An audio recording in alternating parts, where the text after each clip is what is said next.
रावण की कोख से विक्रम संवत 1597 में अर्थात 9 मई 1540 को बाल्यकाल चित्तौड़गढ़ में गुजरा। सन 1567 में अकबर ने जब चित्तौड़गढ़ पर आक्रमण किया तो मेवाड़ के प्रमुख सरदारों और सेना नायकों के आग्रह पर महाराणा उदय सिंह ने चित्तौड़गढ़ छोड़ दिया। अपने देश, कुल, गौरव और मातृभूमि की मर्यादा के लिए प्राण न्योछावर करने वाले योद्धाओं और लड़नाओं से प्रताप ने न केवल सीख ली बल्कि ये घटना उनके जीवन का आधार बन गई। फरवरी 1572 को महाराणा उदय सिंह का देहांत हुआ। प्रताप की ज्येष्ठता और योग्यता को ध्यान में रखते हुए सरदारों ने उनको राजगद्दी पर आसीन किया। होली के दिन उनका गोगुंदा में राज तिलक हुआ।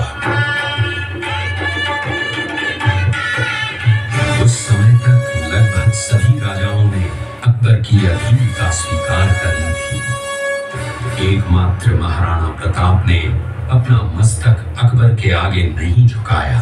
प्रताप मुगलों से लोहा लेने की तैयारी में जी जान से जुट गए।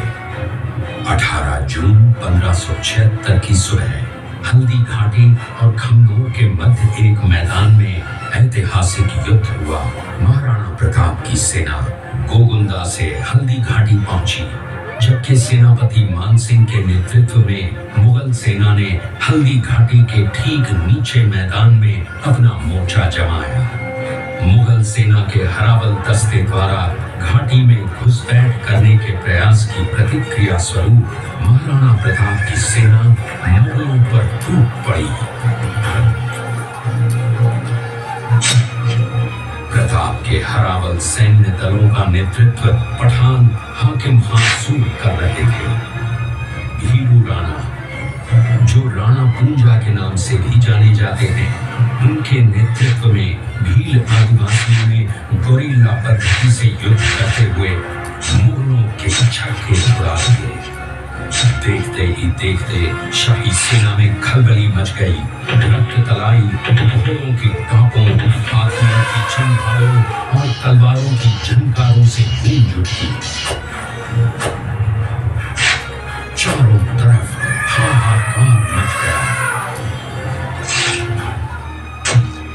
युद्ध का घटनाक्रम अचानक उस समय बदल गया जब प्रताप ने अपने घोड़े चेतक को एड़ लगाकर मानसिंह के हाथी पर चढ़ा दिया और उस पर भाले से भरपूर वार किया। मानसिंह हौदे में दुबक गया। हाथी से उतरते समय चेतक की एक टांग कट गई।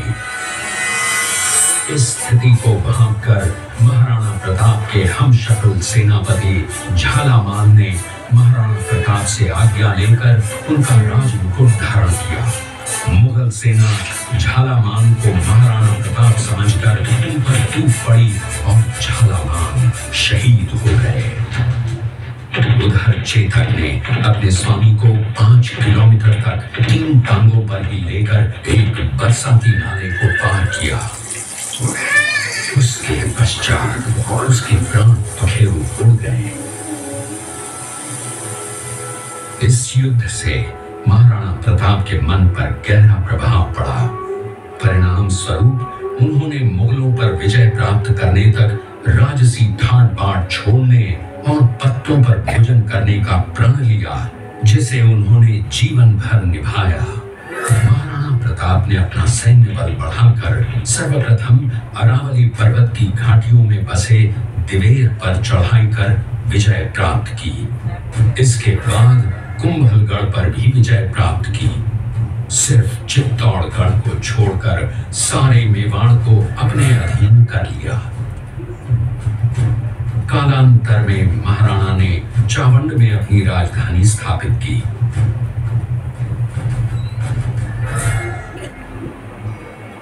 19 जनवरी 1597 को राणा प्रताप ने मात्र 57 वर्ष की आयु में इस संसार से प्रयाण किया।